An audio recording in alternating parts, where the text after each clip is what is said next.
성경을 좀 읽고 사십니까? 대답 소리가 안 나오십니다. 성경을 좀 읽고 사세요. 네, 어떤 방식이라도 읽으실 수 있기를 바랍니다. 어플리케이션을 보니까 아주 굴지의 배우들이 나와서 예수님 역할도 하고 모세 역할도 하면서 성경을 읽어주는 게 있는데, 드라마 바이블이라고 하는 어플리케이션이 있어요. 무료입니다. 그거 켜놓으시고 운전 중에 혹은 뭐 심지어 누워서 잠을 청하기 전에도 들으시길 바랍니다. 그렇게라도 듣는 게 유익합니다. 뭐 의관을 정제해서 바른 자세로 성경을 읽으면 더 좋겠지만, 그게 안 되더라도 그렇게도 읽으실 수 있길 바랍니다. 기도도 마찬가지. 기도도 별도의 시간을 내서 무릎을 꿇고 하나님께 기도하는 것 제일 좋겠지만, 그러지를 않는다면 잠이 안 올 때 누워서라도 하나님 찾으실 수 있길 바랍니다. 그 가운데서도 얼마나 많은 은혜가 있었는지 저도 여러 간증을 할 수가 있습니다. 그런데 이 성경이라고 하는 것이 참 신비롭습니다. 소십 대부터 지금까지 성경을 50년 가까이 읽어오고 있지만 참 오묘한 게 성경이에요. 들어가는 나이에 따라 성경이 다른 이야기를 합니다. 같은 본문에서 다른 이야기를 해요. 저의 신앙의 성숙도에 따라서, 그리고 제가 처한 환경에 따라서 성경이 다른 얘기를 합니다. 그래서 하나님의 말씀은 살았고 하는 히브리서의 그 증언이 맞습니다. 그래서 그 움직이는, 유기적으로 살아서 움직이고 나에게 대화를 청하고 나에게 앞날을 지시하는 그 하나님의 음성을 우리 성도님들께서 성경 속에서 찾고 경험하실 수 있기를 주님의 이름으로 부탁드립니다. 혹자들은 특히 인문학을 배경으로 하는 학자들이라든지 소위 신학자들 중에서도 자유주의 신학자들은 성경이 일부는 사실이고 역사이지만 일부는 전설, 신화 아니겠느냐, 이렇게 비판하거나 그렇게 평가해 들어오시는 분들이 있습니다. 그런데 성경이 더 놀라운 것은 설사 그렇게 비판한다 하더라도 그네들이 이건 신화가 아니겠느냐라고 비판을 한다 하더라도 그 부분에서 하나님의 메시지는 살아 역사하는 것을 또 볼 수가 있어요. 요즘 현대 과학, 현대 물리학, 천체 우주학이 하나님께서 말씀으로 세상을 지었다 이런 거 인정합니까? 근데 그렇게 인정 못하는 창세기라고 하더라도 참 오묘합니다. 가령 인간의 타락 사건이 그 가운데 있습니다. 인간의 타락 사건이 그 가운데 있습니다. 하나님께서 인간이 살던 에덴 동산의 두 그루의 나무, 생명나무와 선악을 알게 하는 두 그루의 나무를 심어놓고 결코 먹지 마라. 동산의 모든 과실수의 과일을 다 먹을 수 있지만 생명나무와 선악을 알게 하는 나무의 열매는 결코 먹지 말라. 그것을 먹으면 너희들이 죽는다. 반드시 죽는다. 그렇게 말씀을 했는데 하와가 뱀의 유혹을 받고서 이 선악과를 먹게 됩니다. 그리고 남편에게 선악과를 건네어 같이 먹게 되는 것이죠. 그렇게 해서 인간이 타락하고 인간이 하나님의 진노와 심판에 처하여서 에덴 동산으로부터 추방됩니다. 추방. 그래서 에덴 동산으로부터, 낙원으로부터 추방됐다 해서 낙원은 잃어버렸다 해서 실낙원이라고 하는 말을 쓰지요. 그 유명한 밀턴의 실낙원이라고 하는 작품도 이것을 소재로 하고 있습니다. 낙원을 상실했다, 낙원을 망실했다 해서 실낙원입니다. 근데 그 실낙원의 사건을 이렇게 들었다 보면은 인간 가슴 가운데, 인간 마음 가운데 왜곡된 하나님과의 관계를 허물어뜨리고 하나님을 떠난 인간의 마음 가운데 도사리고 있는 세 가지 중요한 그 죄의 모습이 나옵니다. 죄의 모습이 나와요. 창세기 3장 6절에 보면은 여자가 그 동산에 생명나무를, 그 선악을 알게 하는 나무를 보았을 때 무엇을 느꼈냐? 먹음직했다고 했어요. 먹음직. 잘 새겨 들으실 수 있길 바랍니다. 먹음직했다고 했어요. 그리고 두 번째, 보암직했다고 했습니다. 보암직. 그리고 세 번째, 지혜롭게 할 만큼 탐스럽다고 했어요. 탐나다, 탐스럽다. 그래서 여자가 그 열매를 따먹고 자기와 함께 있는 남편에게도 주매 그도 먹었다 되어 있습니다. 자, 인간이 죄를 짓고 죄를 지어야 되는, 죄를 짓게 되는 그 동기의 세 가지가, 첫째는 육신 때문에 옵니다. 육신의 정욕, 육신의 정욕. 사람은 먹고 자고 또 이성 간에 관계를 하고 하는 이런 부분, 육신에 의해서 나타나는 이 정욕이 아주 치명적이에요. 이거 다스리기 쉽지 않습니다. 근데 하와가 그랬다는 거죠. 그리고 그 과실수를 보니까 보암직했다 그랬어요. 보암직. 보암직. 견물생신이라는 일이 있지 않습니까? 견물생신. 우리는 좋은 자동차를 나름 타고 다녀도 다른 사람이 더 좋은 차를 타고 다니면 거기에 큰 상심을 얻습니다. 질투를 느껴요. 야, 나도 좀 저런 세단 차를 좀 몰아봤으면 좋겠다 해서 불필요한 욕심을 갖게 됩니다. 뭐 여름이 되면 삼성이 의뢰 또 스마트폰, 새 스마트폰을 이렇게 출시를 하죠. 그러면은 2년 약정이 끝나는 사람들, 이번에 저도 되는 겁니다. 그럼 살까 말까. 지금 쓰고 있는 스마트폰 그렇게 문제 없습니다. 사용하는데 편합니다. 그런데도 새로 나오니까 사고 싶어요. 견물생신. 이게 안목의 정욕입니다. 눈 때문에 눈으로 혹하는 정욕이 있어요. 그리고 탐스럽다. 자랑하고 싶어요. 가지고서 자랑하고 싶어합니다. 명예와 권력욕이 있어요. 인간. 그래서 이렇게 느껴버린 그 유혹 때문에 아담과 하와가 죄를 짓게 되는데, 숱한 세월이 지나서 예수님의 그 막내 제자 요한 사도가 요한 1서를 쓰면서 이걸 어떻게 표현했냐. 요한 1서 2장 16절에 보면은 이는 세상에 있는 모든 것이, 자, 첫째 육신의 정욕과, 둘째 안목의 정욕과, 세 번째 이생의 사랑이니 아버지께로부터 온 것이 아니요 세상으로부터 왔다 했습니다.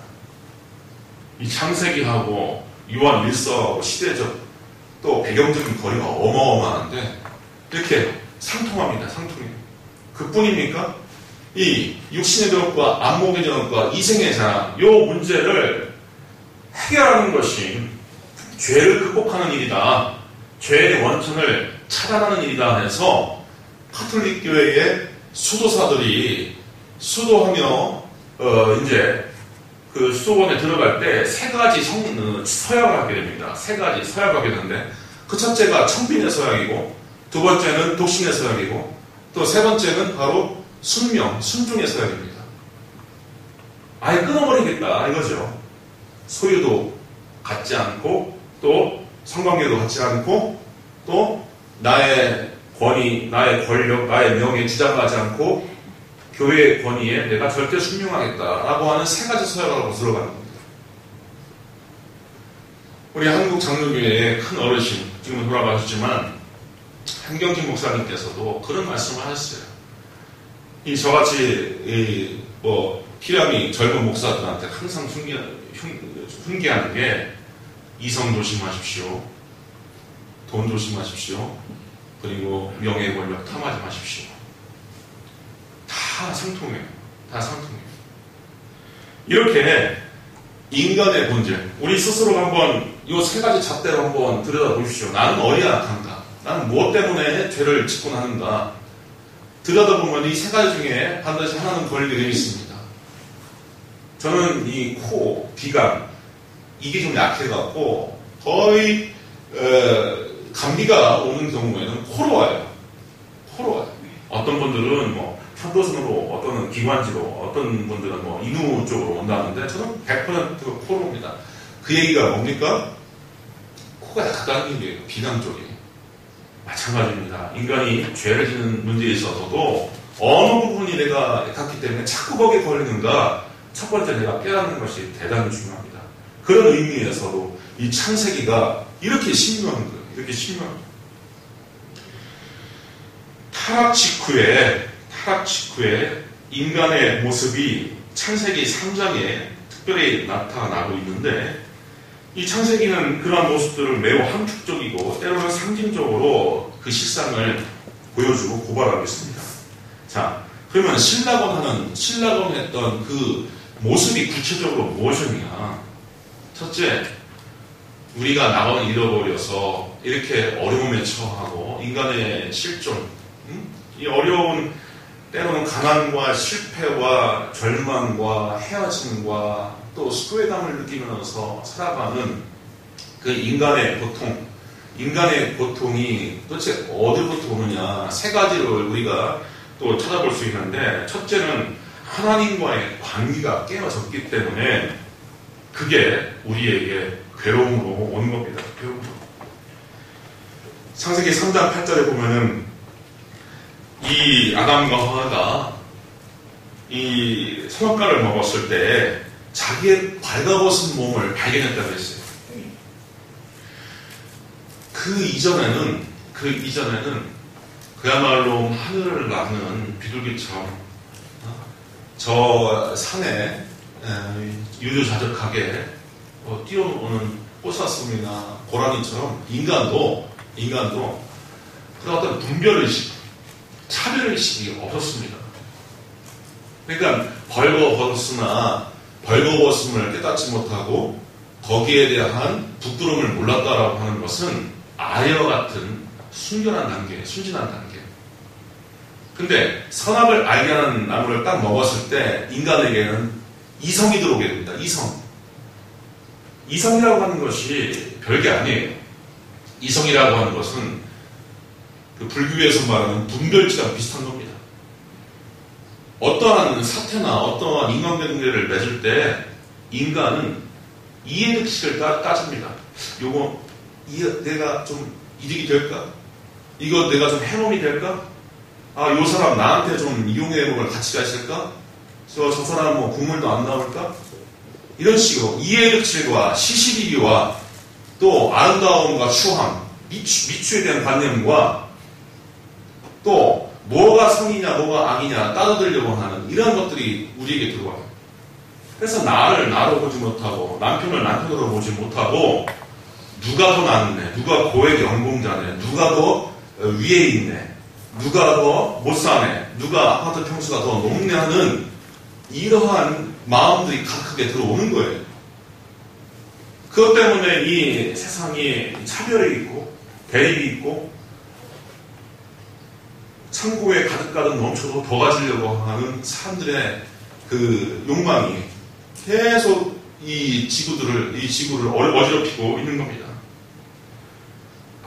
그런데 그들이 선악과를 먹었을 때 하나님과의 관계를 원하지 않게 됩니다.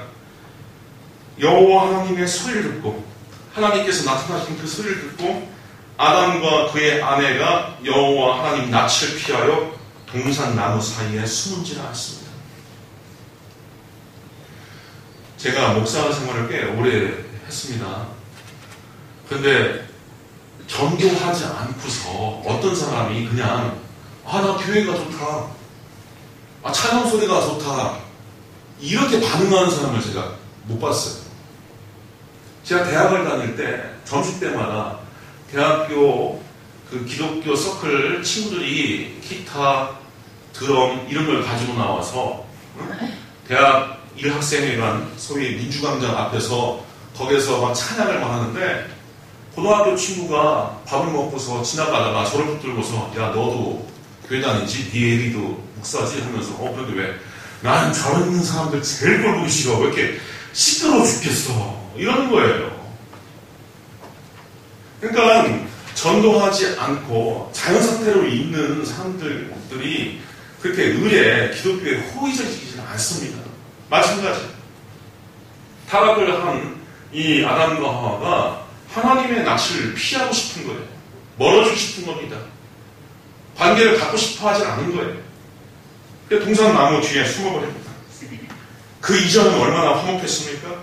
창세기 2장 19절에 보면은 여호와 하나님이 흙으로 각종 들짐승과 공중의 각종 새를 지으시고 아담이 무엇이라고 부르나 보시려고 그것들을 아담에게 이끌어 가시니 아담이 각 생물을 부르는 것이 곧 그 이름이 되었더라. 얼마나 아름다운 모습입니까? 아버지가 사실 하나님 아닙니까? 아담이 자식 아닙니까? 근데 아담아, 얼마나 아름다운 동산이니? 이 세계 얼마나 아름답니? 네가 한번 이름 붙여볼래? 그래서 아담에게 이름 붙이기를 하나님께서 청하시는 거예요. 그리고 아담은 그것을 기뻐하면서 종달새는 종달새라고, 장미꽃은 장미꽃이라고, 느티나무는 느티나무라고 이름을 붙여주는 겁니다. 이렇게 화목했던 관계가 다 깨어져 버려요. 이렇게 타락 직후 신라곤했던 첫 번째의 모습은 하나님과의 관계가 깨진 모습입니다. 그리고 두 번째는 사람과 사람의 관계가 깨어져 버립니다. 아담과 하와가 선악과를 먹었다는 사실을 아시고 우리 하나님께서 책망하십니다. 3장 11절에 보면은 내가 네게 먹지 말라 명한 그 나무 열매를 네가 먹었느냐라고 하니까 아담이 예 먹었습니다, 제가 먹었습니다 하지 않고 뭐라고 변명합니까? 아담이 이르되 하나님 당신이 주셔서 나와 함께 있게 한 저 여자 있잖아요, 저 여자가 그 나무 열매를 나에게 주어서 내가 먹었습니다, 이렇게 나오는 거예요. 남 탓합니다. 하나님 탓하고 또 자기 아내 탓합니다. 가장 인간관계의 그 긴밀한 사회 공동체의 가장 이상적인 관계는 부부관계 아닙니까? 사회나 공동체의 가장 부분에서 우리나라는 차라리 무촌이라고 했어요. 근데 그것마저도 깨져버리는 겁니다. 원래는 어땠습니까? 타락하기 전에 여호와 하나님이 아담에게 취하신 그 갈빗대로 여자를 만드시고 그를 아담에게로 이끌어 오시니 아담이 이르되 이는 내 뼈 중에 뼈요 살 중에 살이다. 타락하기 이전에는 타인을 이렇게 나와 배척하거나 나로부터 분리시키지를 않았습니다. 저 사람이 나의 살 중에 살이요 뼈 중에 뼈다. 근데 이게 부부간의 관계만 이야기하는 것이 아니라 우리의 인간의 영성과 신앙이 가장 깊어지게 되는 단계에 이를 때는요, 나와 세상, 나와 타자, 나와 남의 분리를 모르는 상태로 간답니다. 우리가 남이 왜 믿습니까? 심지어 자식도 왜 믿습니까? 내가 아니라고 생각하니까 미운 거 아닙니까? 그리고 남이 그냥 실패하고 좌절하고 망해도 내가 심드렁하게 느끼는 것은 남이라고 생각하기 때문에 그래요. 그게 나라고 생각하면 그렇게 되겠습니까? 또 세 번째, 자연과의 관계가 왜곡됩니다. 아담에게 하나님께서 책망하시면서 말씀하시네요. 땅은 너로 말미암아 저주를 받고 너는 네 평생에 수고하여 그 소산을 먹으리라. 땅이 내게 가시 덩굴과 엉겅퀴를 낼 것이라.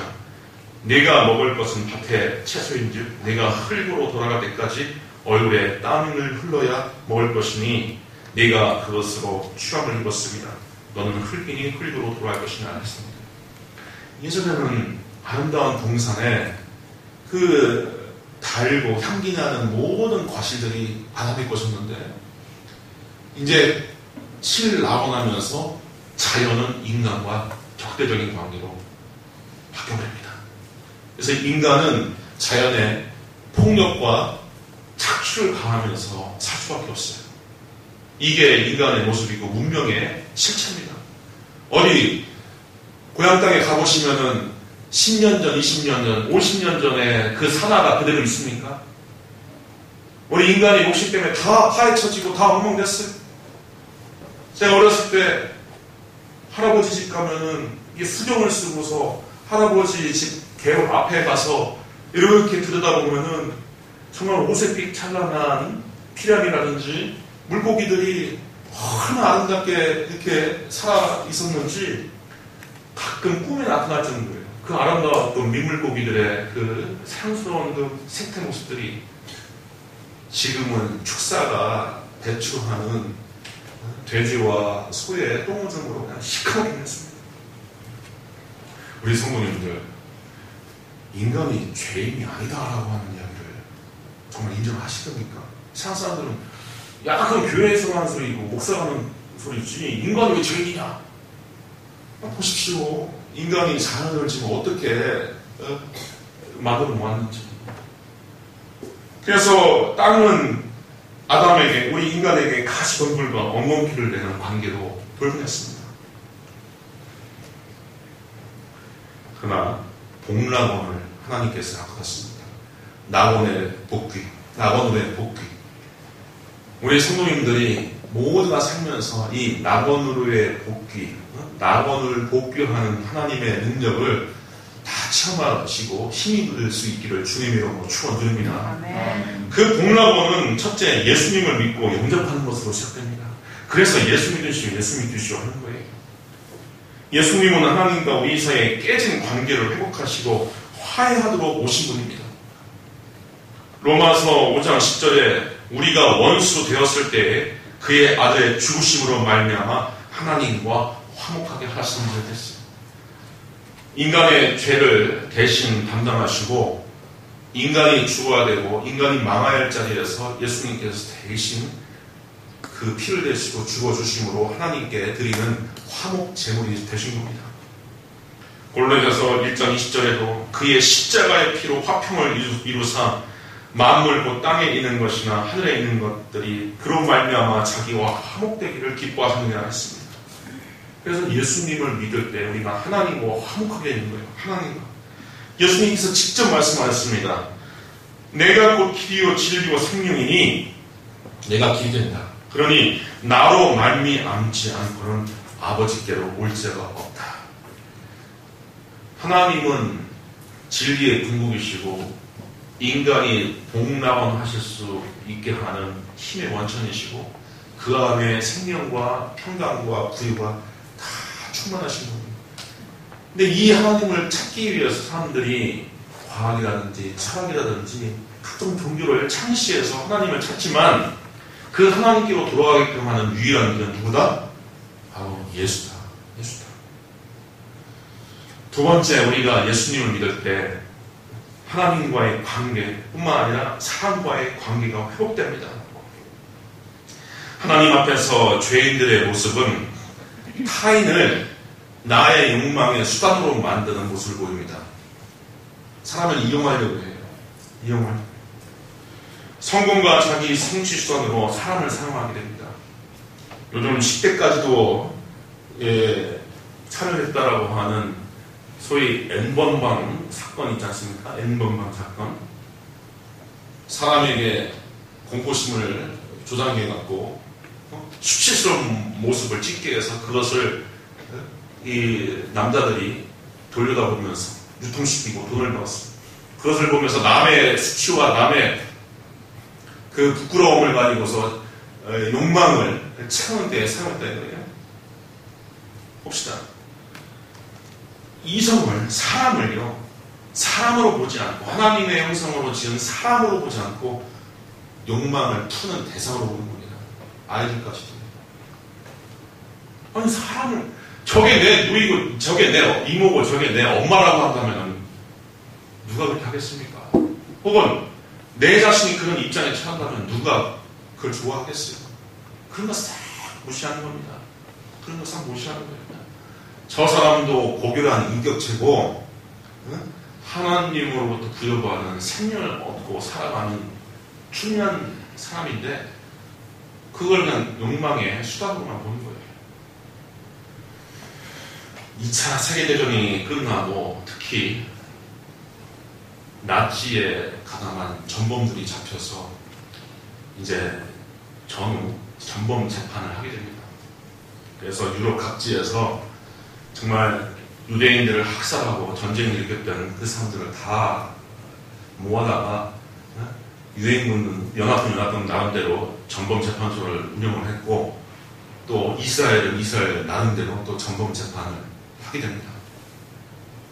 이스라엘의 특수부대인 모사드가 전 세계를 샅샅이 뒤져봤는데 남미 쪽에 신분을 위장해서 숨어든 여러 그 전범들이 있는 거예요. 그래서 아르헨티나의 시민권을 얻어 평범하게 살고 있는 한 남자, 아히만이라고 하는 남자를 모사드가 잡아옵니다. 그리고 이스라엘 법정에 세웁니다. 이거는 외교적으로 문제가 있는 것일 수가 있었어요. 왜냐? 그때는 아히만이라고 하는 사람은 독일 사람이 아니라 이제 아르헨티나 사람입니다.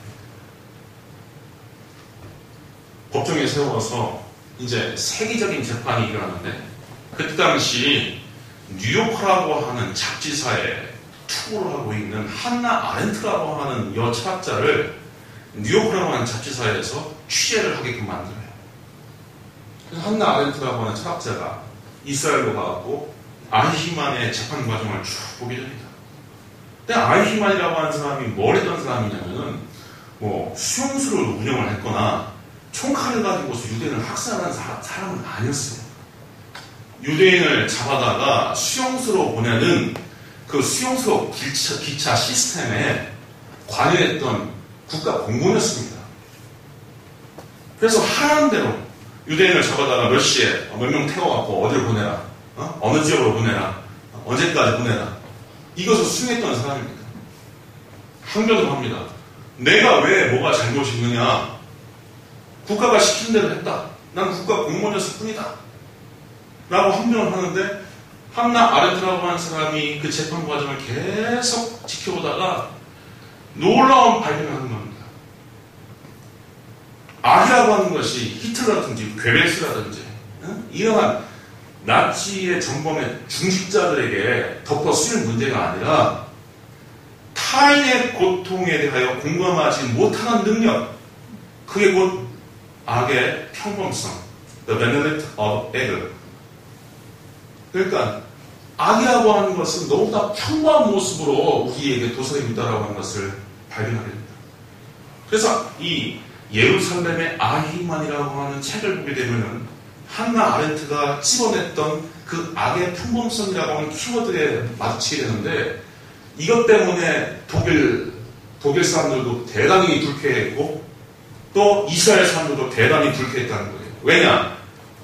그 무지막지한 그 악마적인 2차 세계대전과 유대인 학살에 대해서 모두가 소수에게만 책임을 덮어 씌면 될 것이라고 하지만 한나 아렌트는 뭘 고발했냐면은 다다! 그 시대를 살고 왔던 모든 사람들이 다 죄인이다. 왜 그토록 많은 사람들이 죽어가고 절망에 처했을 때 동정하지 못하고 자기의 생각과 자기의 양심대로 왜 판단하지 못하고 국가가 시켰다고 해서 거기에 굴종할 수 있느냐.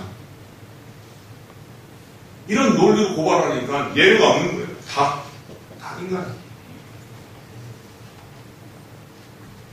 그래서 사람 간의 이 관계라고 하는 것이 우리 인간이 얼마나 건전하고 선하게 살고 있느냐라고 하는 리트머스 종이가 되는 겁니다. 시금석이 되는 겁니다. 근데 장기로 박사님이라는 분이 계셔요. 평안북도 웅천분이신데 경성의대 수석으로 졸업하신 분이시고 독실한 크리스천이었습니다. 김일성 의과대학의 전신인 평양의과대학에서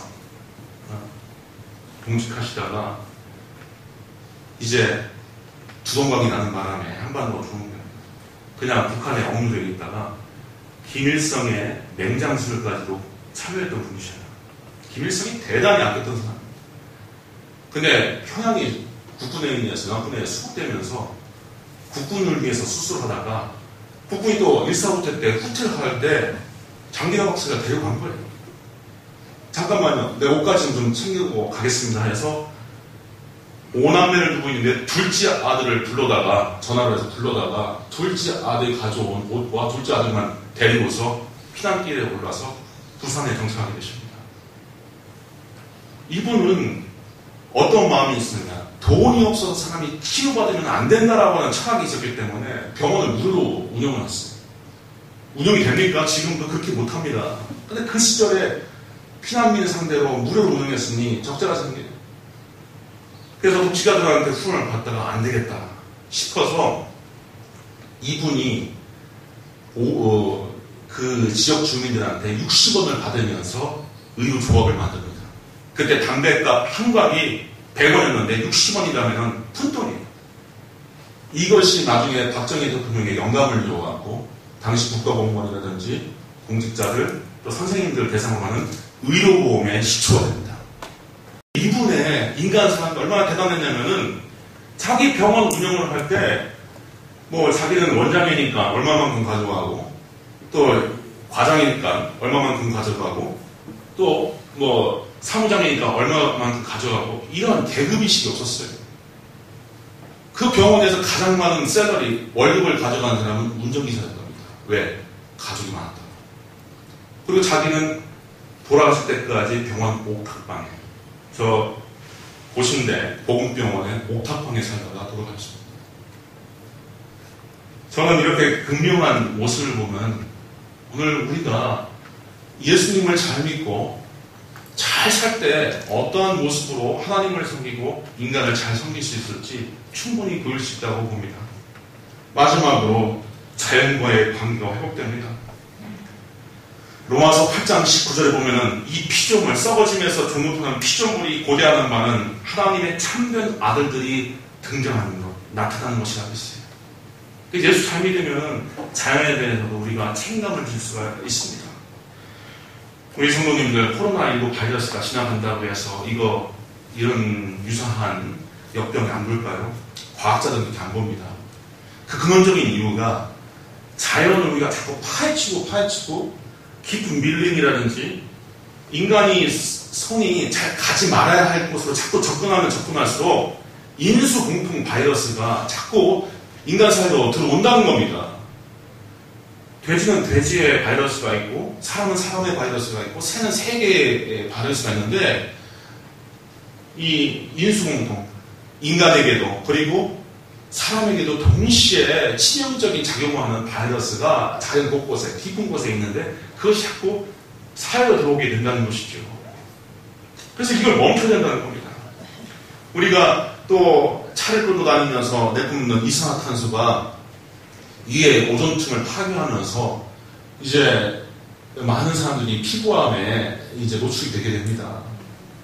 그런데 단순히 화학 연료 떼는 것으로 이산화탄소가 많아지는 것으로만 아니라 여러 요인을 또 발생시키는데 자꾸 더워지잖아요. 우리가 제가 알기로는 저는 지금 4년째 마산에 살고 있는데 한 번도 이 길바닥에 얼음이 온 걸 못 봤습니다. 근데 듣자 하니까 창원 마산에 어렸을 때부터 사신 분들 이야기 보니까 그냥 뭐 산호천 이런 것도 꽝꽝 얼었다네요. 옛날에는 이렇게 지금 달라지고 있는데 더 큰 문제는 이렇게 자꾸 더워지면은 저 시베리아의 동토층에 이끼들이 어마어마하게 쌓였는데 그게 부패하기 시작하면서 나타나는 메탄가스가 이제 하늘로 퍼져 올라가면 그때는 인류 멸망이라는 거예요.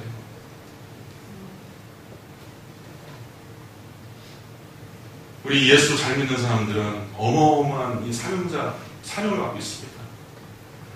나 자신의 해방과 나 자신의 구원뿐만 아니라 세계의 구원까지도 짊어지고 있는 존재가 바로 우리가 하는 존재입니다.